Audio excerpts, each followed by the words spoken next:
They've announced that the technical regulations are changing for next season. Now there's a risk a lot of our hard work could be undone if we're not careful, so let's figure out how to mitigate this. Drivers, take a look at the developments we have and let us know what you want to invest in protecting. Alright everyone, let's get on top of this. Hey, what's up guys, aarava here, and welcome back to an episode of my F1 2019 career mode, episode number 80 today for the Russian Grand Prix in Season 4. If you guys did miss the previous one, then be sure to go check that one out before you see this one. But at the start of this episode then, thankfully, we finally get news of the R&D reset from Season 4 into Season 5, and it's exactly what I was hoping for the sake of the season and the kind of series as a whole, to have the engine and aero reset, because that's a major thing to be reset, especially the engine is a big factor on this year's game, but also the aero as well. Having the maxed out aero has been fun, but obviously it leaves little room for improvement, so having these two departments being reset for next season is going to be very exciting in terms of hopefully shaking things up in terms of the pecking order, but also allowing every team hopefully room to grow once again and kind of actually fluctuate throughout the season, rather than this plateau we've had for a lot of the last few races and pretty much most of the season actually, because the spread has been so close between the fastest car and the slowest car. There hasn't really been much of a difference and much, kind of major shake-ups to the pecking order in terms of in terms of it's really only been race to race in terms of the track determining what team is maybe looking faster than the others. So that's going to be really exciting for next season, but obviously for now, for this season, what that means for us is we just continue to save R&D points, and basically towards the end of the season, Brazil, Abu Dhabi will look into trying to adapt the crucial parts, I guess, for the team for the winter and for Season 5, basically. But obviously the Singapore Grand Prix last time out for us was a decent race for me personally, a consistent P4 once again. A bit of a shame, though, with the team once again having issues with mechanical issues with Hamilton's car there, with him DNFing out of a second race now in the last four. So really unfortunate for Hamilton. Russia should be technically a decent race for us, in a straight line. The car's looking good aero-wise as well in terms of the balance. I suspect maybe some other teams like Renault might be looking better than they were at Singapore potentially, and Red Bull might drop off a little bit with how strong they looked at Singapore, but we'll just have to see about that. But we've got some rain forecast for Saturday as well, which will be another span in the works. So let's go to Saturday and just see how we do over one lap first. Welcome back to Sochi. We're about to be joining the action down in the pit lane as the cars get ready to embark on their qualifying runs. With the weather as it is today, Anthony Davidson, we have, to some extent, to throw the form book out of the window. Who do you see having the advantage on this slippery, unpredictable track surface? The trouble is, Crofty, they need to be thinking about the race tomorrow. You don't want to go jacking up the ride heights and piling on a few points of extra downforce that you're not going to want in the Grand Prix itself. The Parc Fermé regulations mean that you have to make that choice. The best thing the drivers can do is adapt with the tools they have available in the cockpit. Moving the brake bias forward will help stop the rear end slipping out under braking, and opening up the differential can really help tame the oversteer on corner exit. The drivers that can make best use of these techniques will have the best chance for success here today. Alright, so here we are then, skating through the last corner, intermediate conditions at the start of Saturday then. It will be getting dry as we go through the qualifying day, so by the time we get to Q3 I think we'll be on the slick tyres, but for now Q1 it is still intermediate. It has lightened up a little bit though, so from the start of the session to now definitely was maybe on the edge of full wet tyres, and then right now you can see it definitely has got a bit drier in terms of the spray or lack of spray on the screen compared to that first run there. And you can see on the top right there, we're gaining a massive amount of time. We have to though, because we're down in P11, so we need to make sure we get enough time to feel safe in the drop zone there towards Q2, across the line, literally skating and drifting across the line that time round, and we're up into P4 then. In the end though, it was P4 as I crossed the line, and then as the session ended, everyone set better lap times, and I just about make it through into Q2, so I get very lucky there. I was this close to being knocked out there by my old teammate Leclerc in the Toro Rosso there, so it's that usual AI speed up thing. Thankfully just had the time there. Literally if I lost 1/10 on that second flyer, I would have been out in Q2, so thankfully not. And now we can see it's all dry here, a little bit overcast conditions as the sun comes out here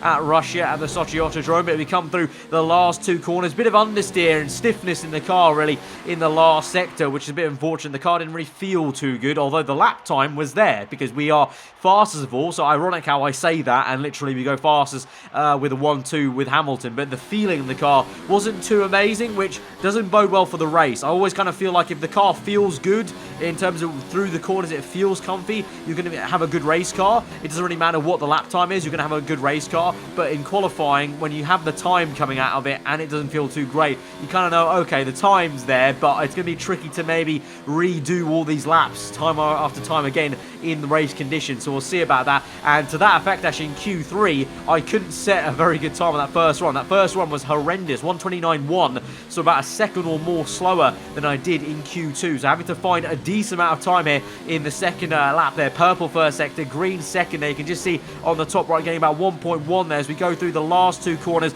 Definitely getting a little bit less understeer than we did in that first run in Q3. Across the line for us, it's P4 then. We're a decent amount of time though off Hamilton, 6/10 there. Hamilton smashes pole position and once again gets another front row alongside Pierre Gasly there. The Red Bull's looking a lot stronger than I thought they actually would do. I thought Russia, you know, you've got a lot of long straights. Yes, you've got some high speed, medium speed corners, but I thought Red Bull would be a little bit slower than they were at Singapore, but they're right up there as well, still giving Hamilton somewhat of an honest fight. But Hamilton looks very, very strong there with that pole lap. But for us in P4, decent showing there. Like I said though, in the race, I'm not too confident just because of the way the car felt in terms of heavy fuel loads. If it's going to feel pretty awkward in the first few laps, well, we'll just have to see about that. Hardware's not going to be much of an issue, so it'll really just be about what we can do in terms of wrestling the car and getting to grips with it as we go through the laps. So let's go to Sunday then and see how we do on the grid. Welcome one and all to the Russian Grand Prix. We're just a stone's throw from the Georgian border here at Sochi as we get ready to begin the race that served up an absolute cracker back in 2015. A last lap collision between Kimi Raikkonen and Valtteri Bottas sparked controversy in that race, so let's hope the racing is just as tight today. Built on the shores of the Black Sea, the Sochi Autodrome is a 3.6-mile tour around some of the venues built for the 2014 Winter Olympic Games. Close barriers may make overtakes more challenging, but with 56% of the lap taken absolutely flat out, we certainly won't be wanting for pure speed.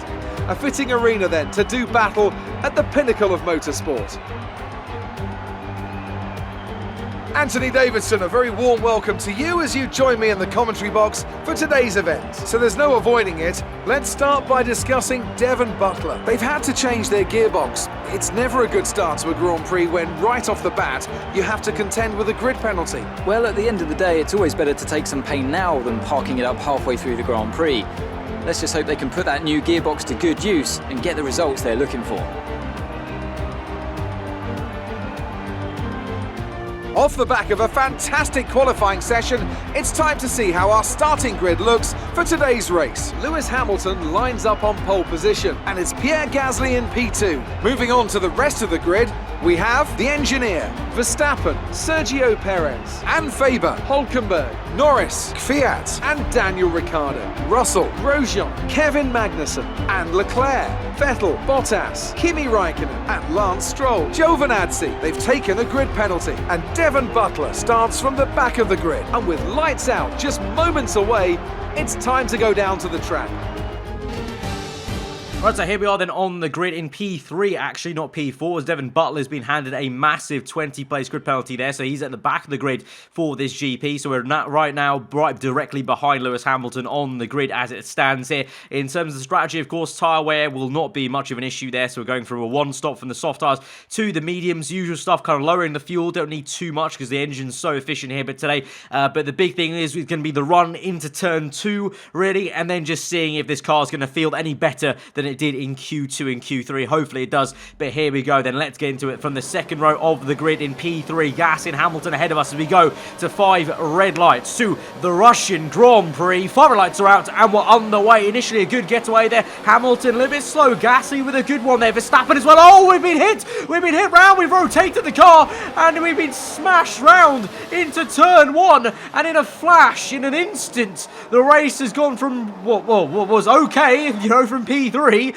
and now we're last place. Such a quick bit of action there. I think the McLaren was the one that spun us round. It all happened so fast, so I can't even process what went on there. I was still looking towards Gasly and Verstappen, and only as soon as I saw Verstappen creep up on the right, it was all over, and my car was already spinning there. So Verstappen collected a bit of my front wing, but it's the McLaren of Sergio Perez, and he gets a great start there. You can see there, oh, it's such an unfortunate robbing of the front left tyre to my rear right tyre. I was trying to close up a little bit on Verstappen, didn't know at all that Sergio Perez was there, because only at the last minute did he actually pop up there, and by that point it was too late. We're going at such great speed, he was turning left into that right-hander to try and counteract his own spin, and spun me round, and so we're not only spanned the car, we've actually lost a bit of our front wing as well. So we're down to, was P20, now P19, as Hulkenberg is pit in for damage, I think, as well. But we're here in P19, and we have a front right of our front wing there. You can't really see it, obviously, from this onboard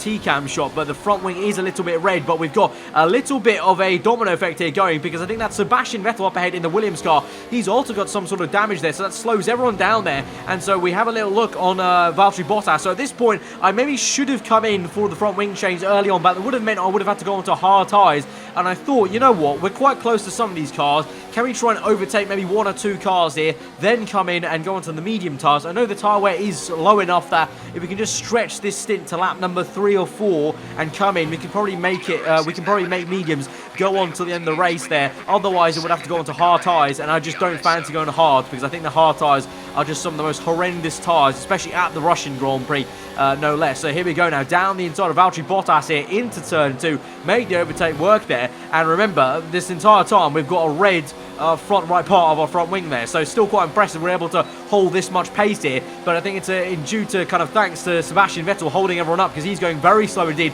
as Devin Butler overtakes him and into the brake zone there. Oh my lord, we are inches away from absolute calamity there. You can see I get a warning for collision, so that means I did actually graze Sebastian Vettel on the right hand side there. So if I was a millimetre, a pixel a bit to the left there, I think that would have been game over for me. That would have been race over. My front left tyre sheared off and the front wing broken, so very, very lucky there. But I just didn't think the closing speed was going to be that much, but I didn't know at the time that Vettel actually had damage on his front wing, so that's why he was going so slowly. So both me and Sebastian have to deal with that, but he's actually going to continue on for even more laps there. I'm going to come in on lap number 4 onto lap number 5, change the front wing and the tyres onto a set of medium tyres, front wing change, and I think the tyres should be fine to go to the end of the Grand Prix. But it's one thing for the tyre wear to hold through for the end of the Grand Prix. It's going to be another thing entirely if the pace is going to be there to recover this race here at the moment. So as it stands now, I believe Gasly got Hamilton into turn 2. So Gasly's the one that leads the way. Hamilton second place. You've got Verstappen and Sergio Perez in P3, P4. Not too sure if they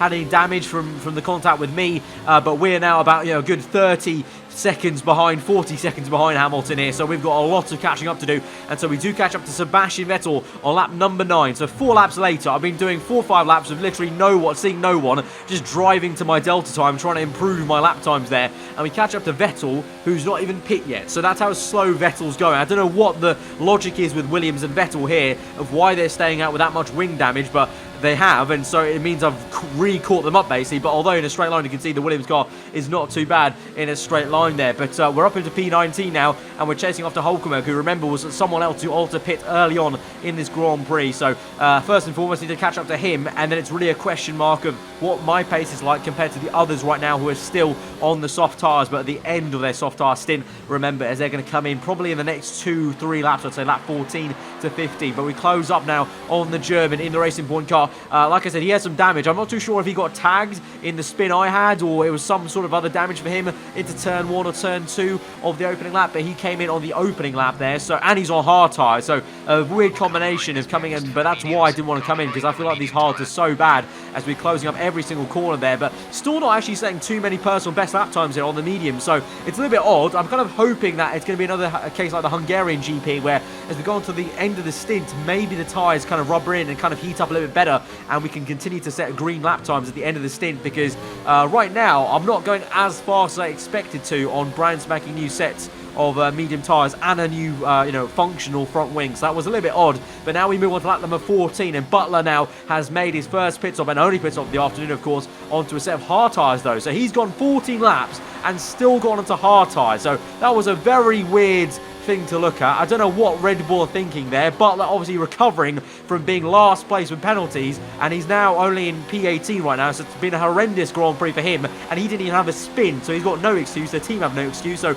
that was very, very odd indeed to really see. But now it looks like Butler now seeing myself, maybe he's putting up a bigger fight than he would be doing usually, because he's going to come back at me now through the end of turn 3 into turns 4 and then 5. The next sector there, he's going to dive down the inside there, gets the move done. So to be fair, he's kind of woken up a little bit at the start of myself. Obviously I can rate, to be fair. I always go a little bit faster when there's cars around me, to be fair, and he's got me back there, so a little bit surprised, and so I have to try and re-overtake him maybe on the back straight now as we swing through the right, and then the next right as well to set ourselves up for the DRS on lap 15. So we're just over halfway gone of the Grand Prix. We're P18, so it's not looking too great, I can't lie to you. The spin and the few laps of the front wing damage definitely did hurt us quite a fair bit, but also at the same time, I think, you know, just the nature of the circuit and how everything panned out with that.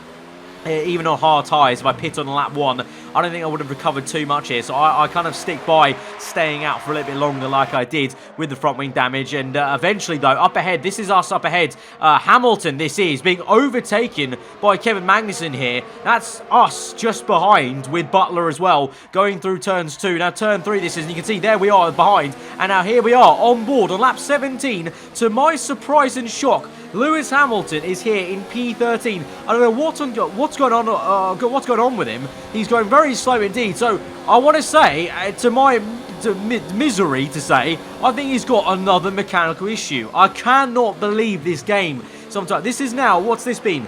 5 races? 5 races in a row where Hamilton's either had a DNF kind of mechanical issue or a mechanical issue that slows him down. He had the similar one at the Belgium Grand Prix that saw him lose the win and go down to P3, and now I'm pretty sure he was in the top 3 in this race, and now he's below me, below Leclerc in P15 now. I had a spin front wing damage on lap 1, and now I'm ahead of Hamilton in this race. Absolute madness. I was absolutely gobsmacked when I overtook Butler and then saw ahead of me Magnussen overtaking what looked to be a silver arrow car. I didn't believe it at first, and then lo and behold it was. So absolute scenes there. I don't know what on earth's gone on. So this has been a pretty, well, I don't think you can say much else but a calamity of a race for the Mercedes team. I thought it was a bit of a disaster in the last few episodes when Hamilton had a DNF and, you know, he lost the win, but I still managed to get P4. But this one really will be a disaster. He's going to get no points.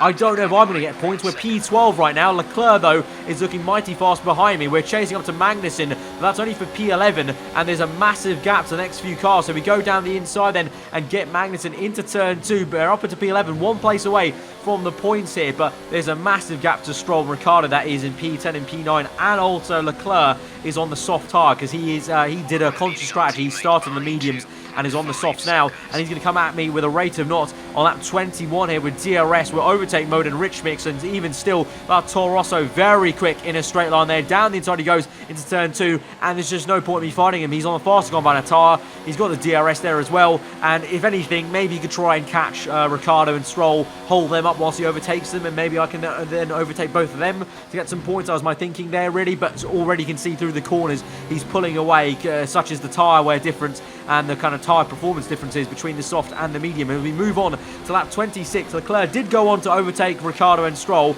Unfortunately, though, I could not catch them as quick as he could, and so only now in the second last lap of the Grand Prix do we overtake Ricciardo down the inside with a big dive and lunge and a bit of a drift for good measure through the right hand as we go under the bridge, and we're up into P11 there, but 1 place off points main position, and Stroll is just a little bit too far away from us, and so we come through the last lap of the GP. Pierre Gasly has won another race in this season. That's 2 wins in a row there from Singapore to Russia here, and that should mean he's in the lead of the Drivers' Championship for the first time this season, I believe, and the first time in a long while I've lost the lead here. So for once now, finally, the bad luck is finally coming with a massive hammer for us as a team, as an individual, and that's a race to forget, really. Not good enough. Not good enough at all. Let's push harder next time, okay?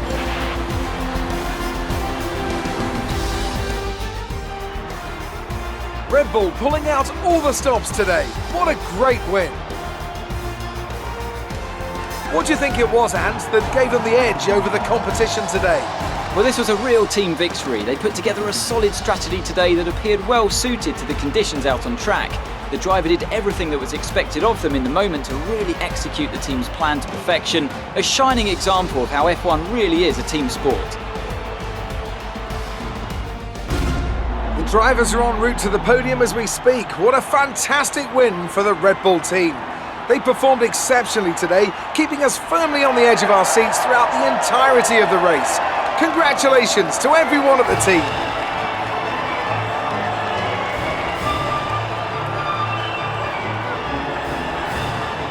There we have it, double no points finish for Mercedes. Gasly is now 10 points ahead in the championship, which may seem small, but it's rather large when you compare it to other F1 2019 career mode seasons as a whole for the game. That's quite a large points gap. So hoping we can bounce back next episode. We need to bounce back next episode as an individual for myself and also as a team. You can see there we've lost the place to Red Bull. They gain even more points on us there. 30 points gap it is. So it's looking harder and harder by the day. But I can't believe how unlucky the team's got, how unlucky Hamilton has got in the last 5 episodes. It really is ridiculous. It's almost like the game's got like a script vendetta going against my teammate now, just to give him mechanical issues. Very, very weird. Like I said last episode, very much like almost, what was it, season 3 or 4 or 5, whenever it was, in F1 2017, where Vettel, back in that career mode 2 years ago, kept on getting so many failures. It's like that almost. It's like the game has decided Hamilton's just having failures every single race now, either a DNF or just a mechanical one that slows him down there. But nonetheless, that's been an interesting episode to say the least. I can't quite say I enjoyed that one in terms of result, but sometimes obviously that is the way Formula 1 is. It's quite a cruel sport, and so we have to try and bounce back next episode. But guys, if you did enjoy the episode nonetheless for what it's done for the championship, then be sure to hit that like button. Let me know what you thought in the comments below. If you're new around here, subscribe for weekly Formula content. I've been around for 100 day. I'll see you guys next time. Goodbye.